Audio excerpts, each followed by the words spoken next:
யோசுவாவின் புஸ்தகம் 9ஆம் அதிகாரம். யோர்தானுக்கு இப்புறத்திலே மலைகளிலும் பள்ளத்தாக்குகளிலும் லீபனோனுக்கு எதிரான பெரிய சமுத்திரத்தின் கரையோரம் எங்குமுள்ள ஏத்தியரும் எமோரியரும் கானானியரும் பெரிசியரும் ஏவியரும் எபூசியருமானவர்களுடைய சகல ராஜாக்களும் அதை கேள்விப்பட்டபோது அவர்கள் ஒருமனப்பட்டு யோசுவாவோடும் இஸ்ரவேலரோடும் யுத்தம் பண்ண ஏகமாய் கூடினார்கள். எரிகோவுக்கும் ஆயிக்கும் யோசுவா செய்ததை கிபியோனின் குடிகள் கேள்விப்பட்ட போது ஒரு தந்திரமான யோசனை பண்ணி தங்களை ஸ்தானாபதிகள் போல காண்பித்து பழைய இரட்டு பைகளையும் பீரலும் பொத்தலுமான பழைய திராட்சரச துருத்திகளையும் தங்கள் கழுதைகள் மேல் வைத்து பழுது பார்க்கப்பட்ட பழைய பாதரட்சைகளை தங்கள் கால்களில் போட்டு பழைய வஸ்திரங்களை உடுத்தி கொண்டார்கள். வழிக்கு அவர்கள் கொண்டு போன அப்பமெல்லாம் உலர்ந்ததும் பூசணம் பூத்ததுமாயிருந்தது. அவர்கள் கில்காலில் இருக்கிற பாளையத்துக்கு யோசுவாவின் இடத்தில் போய் அவனையும் இஸ்ரவேல் மனுஷரையும் நோக்கி, நாங்கள் தூர தேசத்திலிருந்து வந்தவர்கள், எங்களோடு உடன்படிக்கை பண்ணுங்கள் என்றார்கள். அப்பொழுது இஸ்ரவேல் மனுஷர் அந்த ஏவியரை நோக்கி, நீங்கள் எங்கள் நடுவிலே குடியிருக்கிறவர்களாக்கும், நாங்கள் எப்படி உங்களோட உடன்படிக்கை பண்ணலாம் என்றார்கள். அவர்கள் யோசுவாவை நோக்கி, நாங்கள் உமக்கு அடிமைகள் என்றார்கள். அதற்கு யோசுவா, நீங்கள் யார், எங்கேயிருந்து வந்தீர்கள் என்று கேட்டான். அதற்கு அவர்கள், உம்முடைய தேவனாகிய கர்த்தருடைய நாமத்தின் பிரஸ்தாபத்தை கேட்டு உமது அடியாராகிய நாங்கள் வெகு தூர தேசத்திலிருந்து வந்தோம். அவருடைய கீர்த்தியையும் அவர் எகிப்திலே செய்த யாவையும் அவர் எஸ்போனின் ராஜாவாகிய சீகோனும் அஸ்தரோத்திலிருந்த பாசானின் ராஜாவாகிய ஓகும் என்கிற யோர்தானுக்கு அப்புறத்திலிருந்த எமோரியரின் 2 ராஜாக்களுக்கும் செய்த யாவையும் கேள்விப்பட்டோம்.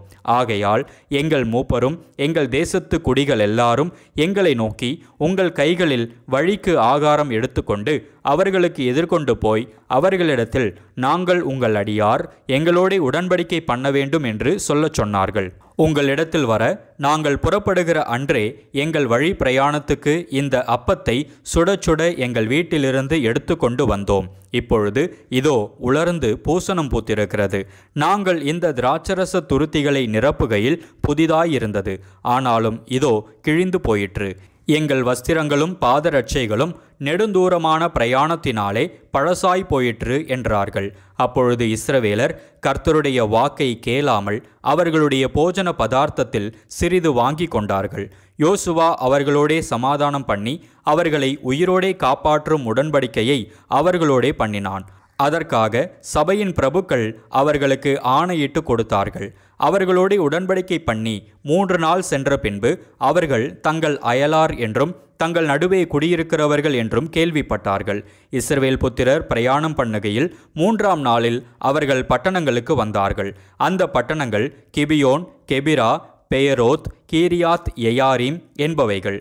சபையின் பிரபுக்கள் அவர்களுக்கு இஸ்ரவேலின் தேவனாகிய கர்த்தர் பேரில் ஆணையிட்டிருந்தபடியினால் இஸ்ரவேல் புத்திரர் அவர்களை சங்காரம் பண்ணவில்லை.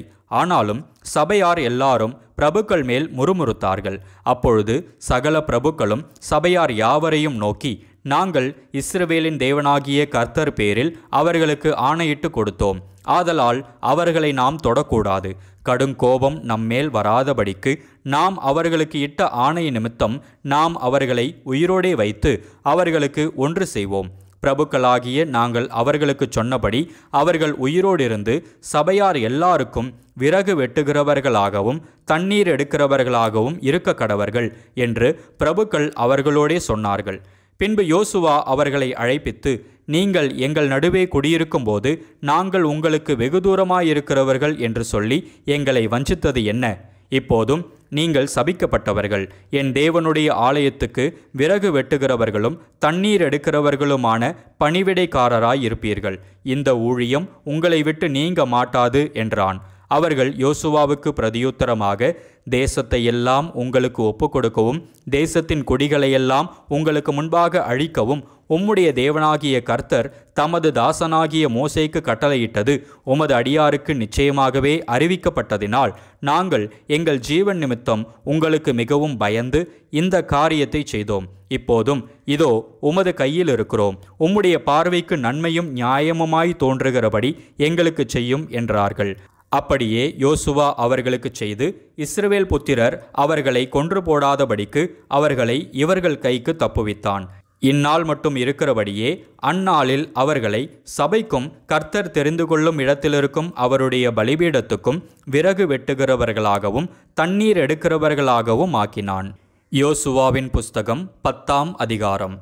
யோசுவா ஆயியை பிடித்து சங்காரம் பண்ணி எரிகோவுக்கும் அதன் ராஜாவுக்கும் செய்தபடி ஆயிக்கும் அதன் ராஜாவுக்கும் செய்ததையும் கிபியோனின் குடிகள் இஸ்ரவேலோடே சமாதானம் பண்ணி அவர்களுக்குள் வாசமாயிருக்கிறதையும் எருசலேமின் ராஜாவாகிய அதோனிசேதே கேள்விப்பட்டபோது கிபியோன் ராஜதானி பட்டணங்களில் ஒன்றைப் போல் பெரிய பட்டணமும் ஆயியை பார்க்கிலும் பெரிதுமாயிருந்தபடியினாலும் அதன் மனுஷர் எல்லாரும் பலசாலிகளாயிருந்தபடியினாலும் மிகவும் பயந்தார்கள்.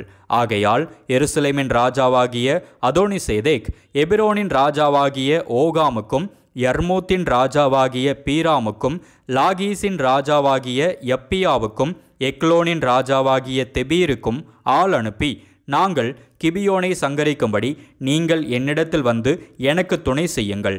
அவர்கள் யோசுவாவோடும் இஸ்ரவேல் புத்திரரோடும் சமாதானம் பண்ணினார்கள் என்று சொல்லி அனுப்பினான். அப்படியே எருசலேமின் ராஜா, எபிரோனின் ராஜா, யர்மூத்தின் ராஜா, லாகீசின் ராஜா, எக்லோனின் ராஜா என்கிற எமோரியரின் 5 ராஜாக்களும் கூடிக்கொண்டு அவர்களும் அவர்களுடைய எல்லா சேனைகளும் போய் கிபியோனுக்கு முன்பாக பாளையம் இறங்கி அதன் மேல் யுத்தம் பண்ணினார்கள். அப்பொழுது கிபியோனின் மனுஷர் கில்காலில் இருக்கிற பாளையத்துக்கு யோசுவாவின் இடத்தில் ஆள் அனுப்பி, உமது அடியாரை கைவிடாமல் சீக்கிரமாய் எங்களிடத்தில் வந்து எங்களை இரட்சித்து எங்களுக்கு துணை செய்யும். பர்வதங்களிலே குடியிருக்கிற எமோரியரின் ராஜாக்கள் எல்லாரும் எங்களுக்கு விரோதமாய் கூடினார்கள் என்று சொல்லச் சொன்னார்கள். உடனே யோசுவாவும் அவனோடு கூட சகல யுத்த மனுஷரும் சகல பராக்கிரமசாலிகளும் கில்காலில் இருந்து போனார்கள். கர்த்தர் யோசுவாவை நோக்கி, அவர்களுக்கு பயப்படாயாக, உன் கைகளில் அவர்களை ஒப்பு கொடுத்தேன்.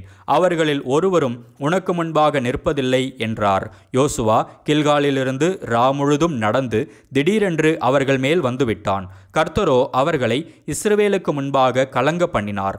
ஆகையால் அவர்களை கிபியோனிலே மகா சங்காரமாக மடங்கடித்து பெத்தோரோனுக்கு போகிற வழியிலே துரத்தி அசெக்கா மட்டும் மக்கெதா மட்டும் முறிய அடித்தார்கள். அவர்கள் பெத்தோரோனிலிருந்து இறங்குகிற வழியிலே இஸ்ரவேலுக்கு முன்பாக ஓடி போகையில் அசெக்கா மட்டும் ஓடுகிற அவர்கள் மேல் கர்த்தர் வானத்திலிருந்து பெரிய கற்களை விழப்பண்ணினார். அவர்கள் செத்தார்கள். இஸ்ரவேல் புத்திரர் பட்டயத்தால் கொன்றவர்களை பார்க்கிலும் கல் மழையினால் செத்தவர்கள் அதிகமாயிருந்தார்கள். கர்த்தர் எமோரியரை இஸ்ரவேல் புத்திரருக்கு முன்பாக ஒப்புக்கொடுக்கிற அந்நாளிலே யோசுவா கர்த்தரை நோக்கி பேசி, பின்பு இஸ்ரவேலின் கண்களுக்கு முன்பாக, சூரியனே நீ கிபியோன் மேலும், சந்திரனே நீ ஆயலோன் பள்ளத்தாக்கின் மேலும் தரித்து நில்லுங்கள் என்றான். அப்பொழுது ஜனங்கள் தங்கள் சத்துருக்களுக்கு நீதியை சரிக்கட்டு மட்டும் சூரியன் தரித்தது, சந்திரனும் நின்றது. இது யாசேரின் புஸ்தகத்தில் எழுதியிருக்கவில்லையா? அப்படியே சூரியன் அஸ்தமிக்க தீவிரிக்காமல் ஏறக்குறைய ஒரு பகல் முழுதும் நடு வானத்தில் நின்றது. இப்படி கர்த்தர் ஒரு மனிதனுடைய சொல் கேட்ட அந்நாளையொத்த நாள் அதற்கு முன்னும் இல்லை, அதற்கு பின்னும் இல்லை. கர்த்தர் இஸ்ரவேலுக்காக யுத்தம் பண்ணினார். பின்பு யோசுவா இஸ்ரவேல் அனைத்தோடும் கூட கில்காலில் இருக்கிற பாளையத்துக்கு திரும்பினான். அந்த 5 ராஜாக்களும் ஓடிப்போய் மக்கெதாவில் இருக்கிற ஒரு கெபியில் ஒளித்து கொண்டார்கள். 5 ராஜாக்களும் மக்கெதாவில் இருக்கிற ஒரு கெபியில் ஒளித்திருந்து அகப்பட்டார்கள் என்று யோசுவாவுக்கு அறிவிக்கப்பட்டது. அப்பொழுது யோசுவா பெரிய கற்களை கெபியின் வாயிலே புரட்டி, அவ்விடத்தில் அவர்களை காவல் காக்க மனுஷரை வையுங்கள், நீங்களோ நில்லாமல் உங்கள் சத்துருக்களை துரத்தி அவர்களுடைய பின்படைகளை வெட்டி போடுங்கள், அவர்களை தங்கள் பட்டணங்களிலே பிரவேசிக்க ஒட்டாதிருங்கள், உங்கள் தேவனாகிய கர்த்தர் அவர்களை உங்கள் கையில் ஒப்புக்கொடுத்தார் என்றான். யோசுவாவும் இஸ்ரவேல் புத்திரரும் அவர்களை மகா பெரிய சங்காரமாய் அவர்கள் அழியுமளவும் சங்கரித்தார்கள். அவர்களில் மீதியானவர்கள் அரணான பட்டணங்களுக்குள் புகுந்தார்கள். ஜனங்கள் எல்லாரும் சுகமாய் மக்கெதாவில் இருக்கிற பாளையத்திலே யோசுவாவின் இடத்திற்கு திரும்பி வந்தார்கள். இஸ்ரவேல் புத்திரருக்கு விரோதமாக ஒருவனும் தன் நாவை அசைக்கவில்லை. அப்பொழுது யோசுவா கெபியின் வாயை திறந்து அந்த 5 ராஜாக்களையும் அந்த கெபியிலிருந்து என்னிடத்திற்கு வெளியே கொண்டு வாருங்கள் என்றான். அவர்கள் அப்படியே செய்து எருசலேமின் ராஜாவும் எபிரோனின் ராஜாவும் யர்மூத்தின் ராஜாவும் லாகீசின் ராஜாவும் எக்லோனின் ராஜாவும் ஆகிய அந்த 5 ராஜாக்களையும் அந்த கெபியிலிருந்து அவனிடத்திற்கு வெளியே கொண்டு வந்தார்கள்.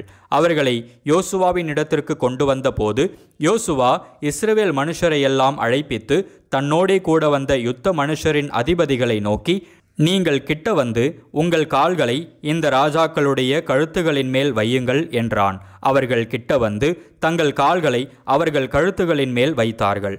அப்பொழுது யோசுவா அவர்களை நோக்கி, நீங்கள் பயப்படாமலும் கலங்காமலும் பலத்து திடமனதாயிருங்கள். நீங்கள் யுத்தம் பண்ணும் உங்கள் சத்துருக்களுக்கெல்லாம் கர்த்தர் இப்படியே செய்வார் என்றான். அதற்கு பின்பு யோசுவா அவர்களை வெட்டி கொன்று 5 மரங்களிலே தூக்கி போட்டான். சாயங்காலம் மட்டும் மரங்களில் தொங்கினார்கள். சூரியன் அஸ்தமிக்கிற வேளையிலே யோசுவா அவர்களை மரங்களிலிருந்து இறக்க கட்டளையிட்டான். அவர்கள் ஒளித்து கொண்டிருந்த கெபியிலே அவர்களை போட்டு இந்நாள் வரைக்கும் இருக்கிறபடி பெரிய கற்களை கெபியின் வாயிலே அடைத்தார்கள்.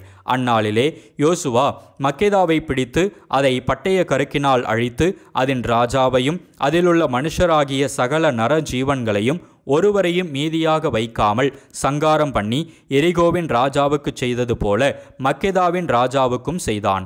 மக்கெதாவிலிருந்து யோசுவா இஸ்ரவேலர் அனைவரோடும் கூட லிப்னாவுக்கு புறப்பட்டு லிப்னாவின் மேல் யுத்தம் பண்ணினான்.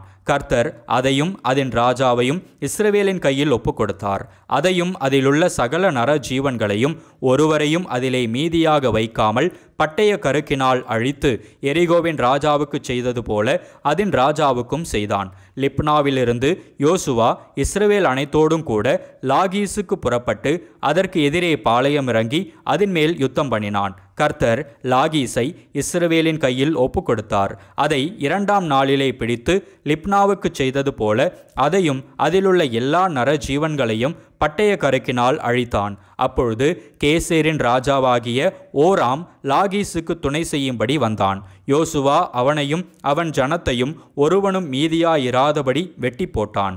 லாகீசிலிருந்து யோசுவாவும் இஸ்ரவேலர் அனைவரும் எக்லோனுக்கு புறப்பட்டு அதற்கு எதிரே பாளையம் இறங்கி அதன் மேல் யுத்தம் பண்ணி அதை அந்நாளிலே பிடித்து அதை பட்டய கருக்கினால் அழித்தார்கள். லாகீசுக்கு செய்தது போல அதிலுள்ள சகல நர ஜீவன்களையும் அந்நாளிலே தானே சங்காரம் பண்ணினான். பின்பு எக்லோனிலிருந்து யோசுவாவும் இஸ்ரவேலர் அனைவருமாய் எப்ரோனுக்கு புறப்பட்டு அதன் மேல் யுத்தம் பண்ணி அதை பிடித்து எக்லோனுக்கு செய்தது போல அதையும் அதன் ராஜாவையும் அதற்கு அடுத்த எல்லா பட்டணங்களையும் அதிலுள்ள சகல நர ஜீவன்களையும் ஒருவரையும் மீதியாக வைக்காமல் பட்டய கருக்கினால் அழித்தார்கள். அதையும் அதிலுள்ள சகல நர ஜீவன்களையும் சங்காரம் பண்ணினான். பின்பு யோசுவா இஸ்ரவேலர் அனைவரோடும் கூட தெபீருக்கு திரும்பி போய் அதன் மேல் யுத்தம் பண்ணி அதையும் அதன் ராஜாவையும் அதைச் சேர்ந்த எல்லா பட்டணங்களையும் பிடித்தான். அவைகளை பட்டய கருக்கினால் அழித்து அதிலுள்ள நர ஜீவன்களையெல்லாம் ஒருவரையும் மீதியாக வைக்காமல் சங்காரம் பண்ணினார்கள். எப்ரோனுக்கும் லிப்னாவுக்கும் அவைகளின் ராஜாவுக்கும் செய்தது போல தெபீருக்கும் அதன் ராஜாவுக்கும் செய்தான். இப்படியே யோசுவா மலை தேசம் அனைத்தையும் தென் தேசத்தையும் சமபூமியையும் நீர்ப்பாய்ச்சலான இடங்களையும் அவைகளின் எல்லா ராஜாக்களையும் ஒருவரையும் மீதியாக வைக்காமல் அழித்து இஸ்ரவேலின் தேவனாகிய கர்த்தர் கட்டளையிட்டபடியே சுவாசமுள்ள எல்லாவற்றையும் சங்காரம் பண்ணி காதேஸ் பர்னேயா துவக்கி காத்சா மட்டும் இருக்கிறதையும் கிபியோன் மட்டும் இருக்கிற கோசேன் தேசம் அனைத்தையும் அழித்தான். அந்த ராஜாக்கள் எல்லாரையும் அவர்கள் தேசத்தையும் யோசுவா ஒருமிக்க பிடித்தான். இஸ்ரவேலின் தேவனாகிய கர்த்தர் இஸ்ரவேலுக்காக யுத்தம் பண்ணினார்.